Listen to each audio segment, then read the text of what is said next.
Video में हम लोग इंडियन कॉन्स्टिट्यूशन भारतीय संविधान के MCQ क्वेश्चन को सॉल्व करेंगे जो लास्ट ईयर विभिन्न जुडिशरी के एग्ज़ाम्स में आए हैं, जिनमें मुख्य रूप से यह प्रश्न AIB 2024 के संबंध में है और इसके साथ साथ जो भी जुडिशरी के एग्ज़ाम हैं उनके लिए यह बहुत महत्वपूर्ण है।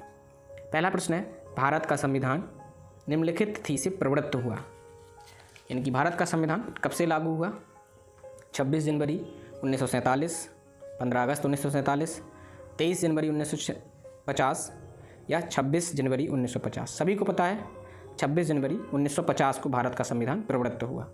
अगला प्रश्न है 2 नंबर, भारतीय संविधान नागरिकों के अधिकारों एवं निम्नलिखित की शक्तियों के मध्य एक संतुलन स्थापित करता है। सरकार, कंपनी, न्यायिक निकाय या नैसर्गिक व्यक्ति। दूसरे का उत्तर है सरकार के साथ नागरिकों के अधिकार और शक्तियों का संतुलन स्थापित करता है। अगला प्रश्न है 3 नंबर, 105वां संविधान संशोधन किससे संबंधित है? SC आरक्षण, OBC आरक्षण, ST आरक्षण या अल्पसंख्यक आरक्षण। 3 का सही उत्तर है खा, OBC आरक्षण से संबंधित है 105वां संशोधन। अगला प्रश्न है 4 नंबर, भारत का संविधान की प्रस्तावना भारत को निम्नलिखित होना घोषित करती है। संप्रभु, समाजवादी प्रजातांत्रिक गणराज्य, संप्रभु धर्मनिरपेक्ष प्रजातांत्रिक गणराज्य, समाजवादी धर्मनिरपेक्ष प्रजातांत्रिक गणराज्य, संप्रभु समाजवादी प्रजातांत्रिक गणराज्य धर्मनिरपेक्ष। 4 का सही उत्तर है खा। ये सभी चीज़ें बताती है भारतीय संविधान की प्रस्तावना। 5वां प्रश्न है, बंदी प्रत्यक्षीकरण रिट से तात्पर्य है आप शरीर प्राप्त कर सकते हैं, आप एक व्यक्ति को गिरफ्तार करना, कतिपय या सार्वजनिक कर्तव्य का निर्वहन करना, कुछ कार्य करने से विरत रहना। 5 का सही उत्तर है का, आप शरीर प्राप्त। इसका मतलब है कि आप किसी व्यक्ति को अगर किसी पुलिस कर्मचारी ने गिरफ्तार किया है, डिटेन करके रखा है, तो आप उसको सशरीर न्यायालय में उपस्थित करवाकर उसको जो है रिहा करवा सकते हैं। अगला प्रश्न है 6 नंबर, जम्मू कश्मीर पुनर्गठन अधिनियम 2019 कब प्रवृत्त हुआ? 1/1/2020, 31/1/2020, 31/10/2019 या 1/6/2019। 6 का सही उत्तर है गा, 31/10/2019। अगला प्रश्न है 7 नंबर, अंग्रेजी विनिश्चयों को अगर किसी विनिश्चय की पूर्विकता में निम्नलिखित में संबंधित प्रश्नों पर अनुसरित किया जाना, नैसर्गिक न्याय, वैधानिकता, औचित्य या वैधता। 7 का सही उत्तर है का, नैसर्गिक न्याय, नेचुरल जस्टिस। 8वां प्रश्न है, अमेरिकी विनिश्चयों पर निम्नलिखित का कार्यान्वयन करने में कुछ प्रभाव होता है। भारत का अनुच्छेद 14, अनुच्छेद 13, अनुच्छेद 310, अनुच्छेद 368। 8 का सही उत्तर है का, अनुच्छेद 14। अगला प्रश्न है, उस व्यक्ति की पहचान करें जो संविधान सभा का सदस्य नहीं था। ध्यान रखना है दोस्तों, संविधान सभा का सदस्य नहीं था। सरदार वल्लभ भाई पटेल, पंडित जवाहरलाल नेहरू, इंदिरा गांधी या गोविंद बल्लभ पंत। सही उत्तर है इंदिरा गांधी। ठीक है। अगला प्रश्न है 10 नंबर, जहां विधायिका ने गुप्त पर प्रत्यक्ष रीति में अपनी विधायी शक्तियों का उल्लंघन किया है तो यह निम्नलिखित जानी जाती हैं। शक्ति का अवांछित प्रयोग, शक्तियों का प्रयोग नहीं करना, शक्तियों का वैध करना, शक्तियों का आभासी प्रयोग। 10 का सही उत्तर है घा, शक्तियों का आभासी प्रयोग।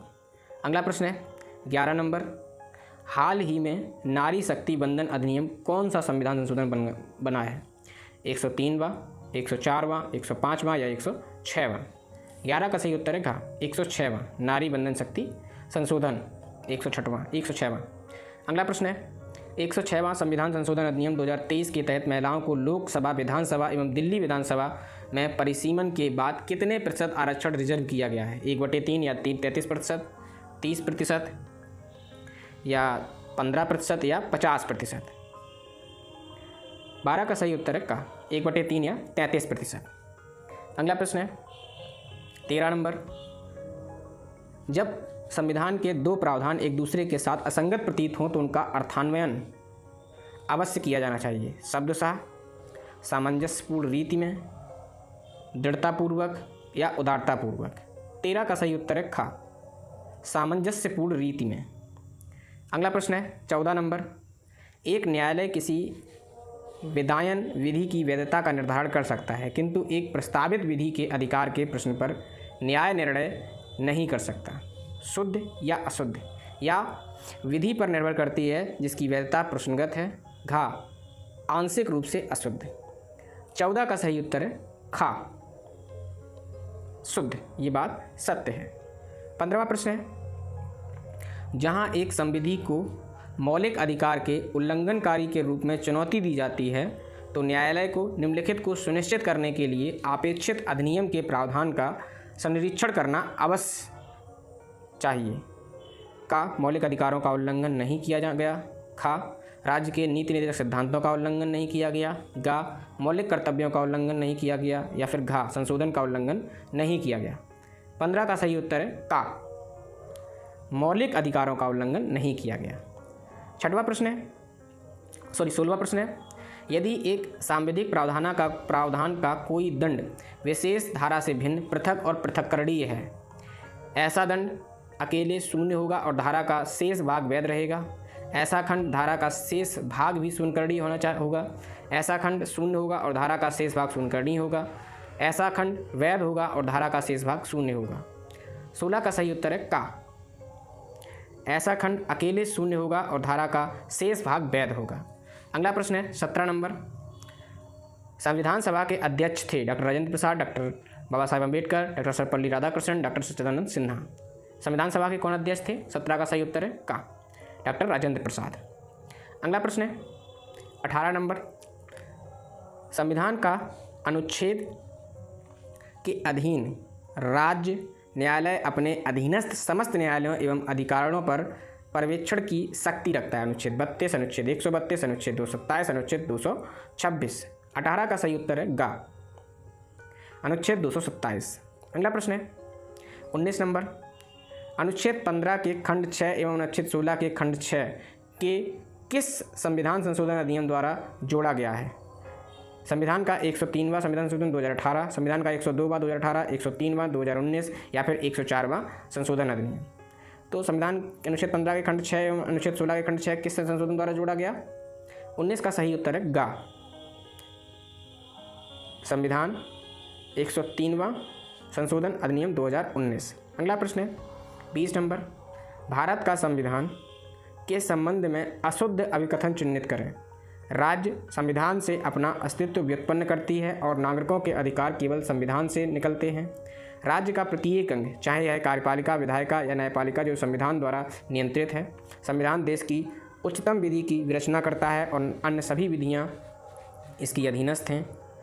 एक अधिनियमित का अस्तित्व बने रहना अनुज्ञात किया जा सकेगा, भले ही यह किसी संविधान प्रावधान का उल्लंघन करती हैं। 20 का सही उत्तर है घा। अगला प्रश्न है 21 नंबर, उच्चतम न्यायालय संविधान की संरक्षक है और निम्नलिखित के संदर्भ में एक रक्षक के रूप में कार्य करती है। मौलिक अधिकारों, मौलिक कर्तव्यों, राज्य के नीति निर्देशक सिद्धांतों या आपातकाल। 21 का सही उत्तर है का मौलिक अधिकारों के संबंध में संरक्षक है और इनके संरक्षक के रूप में कार्य करती है। कौन? उच्चतम न्यायालय। अगला प्रश्न है 22 नंबर, संविधान में विभिन्न स्थानों पर पाए जाने वाले एक ही शब्द तात्पर्य है भिन्न अर्थ में, उसी अर्थ में, व्यापक अर्थ में, संकीर्ण अर्थ में। 22 का सही उत्तर है घा उसी अर्थ में। अगला प्रश्न है 23 नंबर, भारत का संविधान अनुच्छेद 20(2) दोहरे दंड का निषेध करता है, जिसका तात्पर्य है किसी व्यक्ति को एक ही अपराध के लिए एक से अधिक बार अभियोजित और दंडित नहीं किया जाएगा। खा एक ही अपराध के लिए एक व्यक्ति को एक या अधिक बार अभियोजित और दंडित किया जा सकता है यदि न्यायालय ऐसी आवश्यकता समझता है। एक व्यक्ति को भिन्न अवसरों पर उसके द्वारा कारित भिन्न भिन्न अपराधों के लिए अभियोजित और दंडित किया जा सकेगा। एक व्यक्ति को एक ही समय उसके द्वारा कारित किए गए विभिन्न अपराधों के लिए अभियोजित और दंडित किया जाएगा। तो धारा 20(2) क्या है जो दोहरे दंड का निषेध करती है?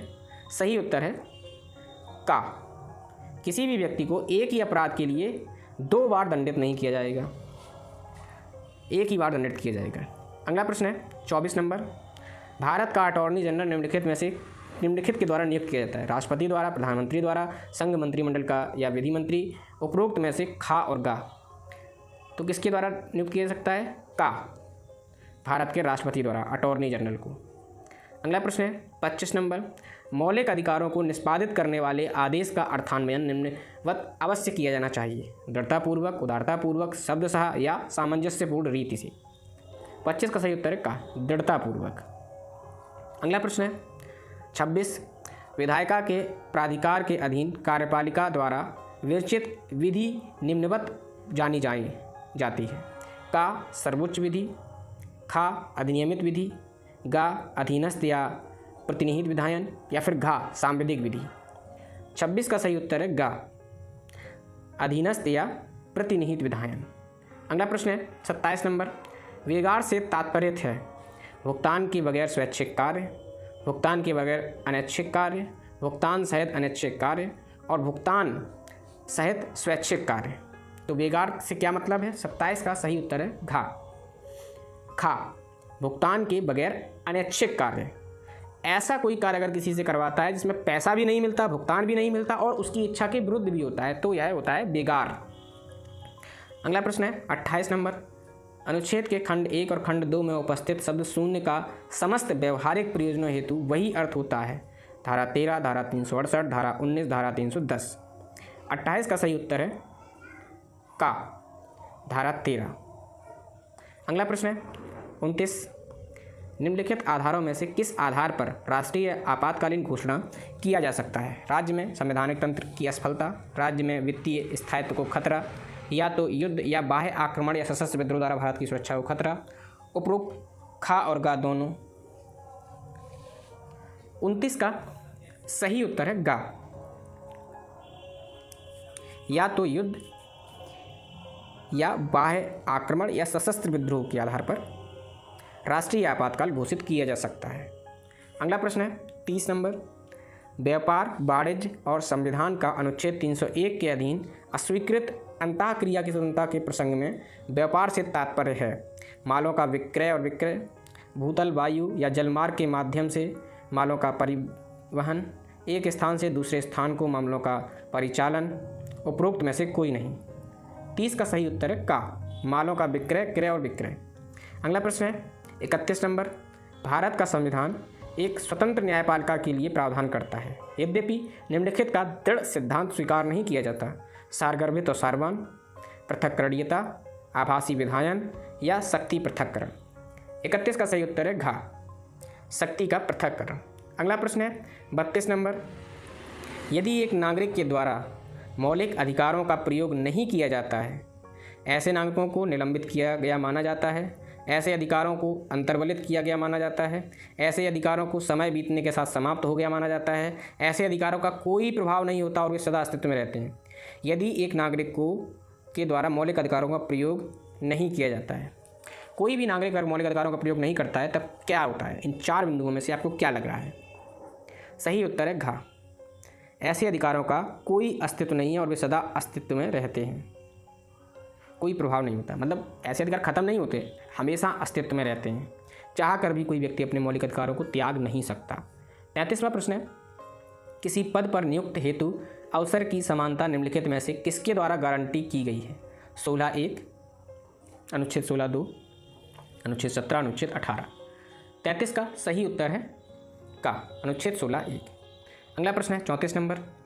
संविधान में कोई संशोधन अनुमन्य है बशर्ते कि संविधान की आधारभूत संरचना और इसका ढांचा नहीं है पुनः स्थापित, संबंधित, परिवर्तित या प्रवृत्त किया गया। 34 का सही उत्तर है गा परिवर्तित। अगला प्रश्न है 35 नंबर। विधि का शासन से तात्पर्य है, रूल ऑफ लॉ मीन्स कि कोई व्यक्ति विधि से ऊपर नहीं, प्रत्येक व्यक्ति चाहे वह किसी भी स्तर का हो, या शर्त यह है कि वह साधारण न्यायालय की अधिकारता के अधीन है। उपरोक्त का और खा दोनों या उपरोक्त में से कोई नहीं। एकदम से सही उत्तर है इसका गा कोई भी व्यक्ति विधि के ऊपर नहीं है और चाहे कोई हो, राजा, रंग, फकीर, सब साधारण न्यायालय के अधीन आते हैं। ये है धारा 35 का उत्तर गा। अगला प्रश्न है 36। यदि किसी संवैधानिक प्रावधान की भाषा स्पष्ट और संरक्षित है और आशय को अभिव्यक्त करती है तो वह गुंजाइश नहीं है उसी का निर्वचन करने के लिए, उसी में दैर्घ्यता की खोज करने के लिए, किसी का अवलंब लेने और उसी का अर्थान्वयन करने। उपरोक्त सभी। 36 का सही उत्तर है डी उपरोक्त सभी। अगला प्रश्न है 37। साधारण खंड अधिनियम 1987 संविधान का निर्वचन करने हेतु 1887 करने हेतु अनुच्छेद के द्वारा प्रयोज्य बनाया गया है। 368, 367(1), 370 या 375। 37 का सही उत्तर है खा 367(1).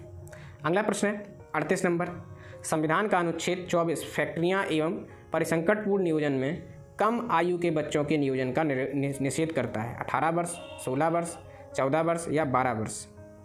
38 का सही उत्तर है गा, 14 वर्ष से कम आयु के बच्चों को।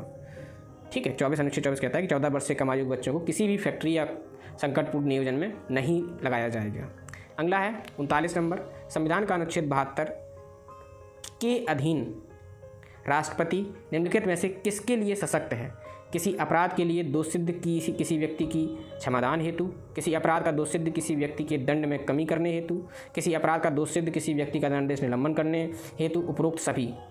39 का सही उत्तर है घा, ये सभी, इन सभी के लिए अनुच्छेद को 72 के अंतर्गत राष्ट्रपति को शक्तियाँ प्रदान की गई हैं। ये किसी के भी दंड को कम कर सकता है इत्यादि। 40 नंबर है, संविधान द्वारा गारंटी किए गए जीवन का अधिकार ये मात्र भौतिक अस्तित्व तात्पर्य है, न केवल भौतिक अस्तित्व बल्कि मानव गरिमा के साथ जीने का अधिकार भी तात्पर्य है। जीविका का अधिकार सम्मिलित है या उपरोक्त खा और गा दोनों। 40 का सही उत्तर है घा, ये न केवल भौतिक अस्तित्व बल्कि मानव गरिमा के साथ जीवन और जीविका के अधिकार भी शामिल करता है। अगला प्रश्न है 41 नंबर, 5 या अधिक व्यक्तियों का एक जमाव विधि विरुद्ध हो जाता है यदि सर्वनिष्ठ उद्देश्य किसी विधि या विधिक आदेश का निष्पादन का प्रतिरोध करना, सर्वनिष्ठ उद्देश्य कोई रिष्टि कारित करना, सर्वनिष्ठ उद्देश्य एक व्यक्ति को यह करने के लिए विवश करना कि करने के लिए वह विधिता आबद्ध नहीं है, या नहीं करने के लिए विवश करना जिसको करने के लिए वह विधिता हकदार है, या उपरोक्त में से कोई या अधिक।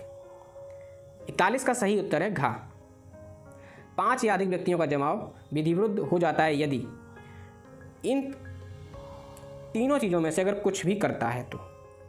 अगला प्रश्न है 42 नंबर, संविधान का निर्वचन निम्नलिखित के द्वारा अवश्य किया जाना चाहिए। भाषा में प्रयुक्त शब्दों के साधारण और स्वाभाविक अर्थ प्रभाव करते हुए, भाषा में प्रयुक्त शब्दों को बृहत्तर अर्थ देते हुए, भाषा में प्रयुक्त शब्दों का अर्थ निर्बंधित करते हुए, भाषा में प्रयुक्त अस्पष्ट शब्दों को कोई अर्थ नहीं। तो संविधान का निर्वचन निम्नलिखित के द्वारा अवश्य किया जाना चाहिए। 42 का सही उत्तर है का, भाषा में प्रयुक्त शब्दों को साधारण और स्वाभाविक अर्थ प्रदान करते हुए। अगला प्रश्न है 43 नंबर, भारत के संविधान के निम्नलिखित में कौन से प्रावधान में कहा गया है कि कानूनी प्राधिकार के अलावा कोई भी कर लगाया या एकत्र नहीं किया जा सकता? अनुच्छेद 246, 256, 260 या 265। 43 का सही उत्तर है घा, अनुच्छेद 265। अगला प्रश्न है, भारत का संविधान अनुच्छेद 19(1)(6) किसी वृत्ति का व्यापार करने या किसी वृत्ति व्यवसाय या व्यापार के लिए निम्नलिखित के अधीन का अधिकार प्रदान करती है? जनहित में निर्वचन, किसी वृत्ति का व्यापार करने या किसी वृत्ति व्यवसाय या व्यापार का संचालन करने हेतु आवश्यक वृत्तिका या तकनीकी योग्यता विहित करना, राज्य को नागरिकों के अपवर्जन के साथ कोई व्यापार व्यवसाय या वृत्ति का संचालन करने के लिए समर्थन बनाना, या उपरोक्त सभी। 44 का सही उत्तर है घा, ये सभी जो है अनुच्छेद 116 में वृत्तिगत अधिकार के अंतर्गत आते हैं। ठीक है, अगला प्रश्न है 45 नंबर, राजा संसद के अधिनियम द्वारा आबद्ध हैं जो जन अधिकारों के संरक्षण और सार्वजनिक दोषों का दमन करने के लिए बनाए जाते हैं और राजा के स्थापित अधिकारों के साथ हस्तक्षेप करती हैं, जिसे जन अधिकारों के संरक्षण और सार्वजनिक दोषों का दमन करने के लिए बनाया जाता है और राजा के स्थापित अधिकारों में हस्तक्षेप नहीं करती हैं। जन अधिकारों का संरक्षण और सार्वजनिक दोषों का दमन कर सकती हैं, राजा के स्थापित अधिकारों में हस्तक्षेप करती हैं, राजा इस प्रकार आबद्ध नहीं है। 45 का सही उत्तर है खा। अगला प्रश्न है, संविधान का कौन सा अनुच्छेद राज्य को संपत्ति के स्वामी को उससे वंचित करने के लिए सशक्त करता है? अनुच्छेद 30(1), 31, अनुच्छेद 39, अनुच्छेद 51, अनुच्छेद 73। 40 का सही उत्तर है का, अनुच्छेद 30-31। अगला प्रश्न है 47, भारतीय संविधान में उल्लिखित उद्देश्य न्याय प्रस्तावना में कौन से उल्लिखित उद्देश्य हैं? न्याय, स्वतंत्रता, समानता और संपत्ति, न्याय, स्वतंत्रता, समानता और बंधुत्व, न्याय, स्वतंत्रता, समानता और एकता, न्याय, स्वतंत्रता, एकता और बंधुत्व। 47 का सही उत्तर है खा, न्याय, स्वतंत्रता, समानता और बंधुत्व। अगला प्रश्न है 48 नंबर, विदेशी नियंत्रण से पूर्ण स्वतंत्रता को कहा जाता है? संप्रभुता, समानता, एक स्वतंत्रता या एकता। 48 का सही उत्तर है का, संप्रभुता। जो विदेशी नियंत्रण से पूर्ण स्वतंत्रता होती है उसको संप्रभुता कहते हैं। अगला प्रश्न है 49, संविधान द्वारा स्थापित किए गए प्रमुख प्रारूप समिति के अध्यक्ष कौन थे? Doctor Sarvepalli Radhakrishnan, doctor Ambedkar, doctor Abdul Gaffar Khan, doctor Rajendra Prasad. सही उत्तर है इसका डॉक्टर बाबा साहेब अम्बेडकर। अगला प्रश्न है 50 नंबर। आभासी सिद्धांत विधायन का सिद्धांत कहता है कि आप प्रत्यक्षता यह नहीं कर सकते जो आप प्रत्यक्षता नहीं कर सकते। विधायिका की अक्षमता से संबंधित करती है। इसका बुरे विश्वास या बुरे हेतुकों से कुछ लेना देना नहीं है। उपरोक्त सभी। 50 का सही उत्तर है घ, ये सभी। ठीक है, तीनों चीज़ें। तो यहाँ पर हमारे 50 क्वेश्चन कंप्लीट होते हैं। अगले 50 अगले वीडियो में। तब तक के लिए अपना ख्याल रखें। धन्यवाद। जय हिंद।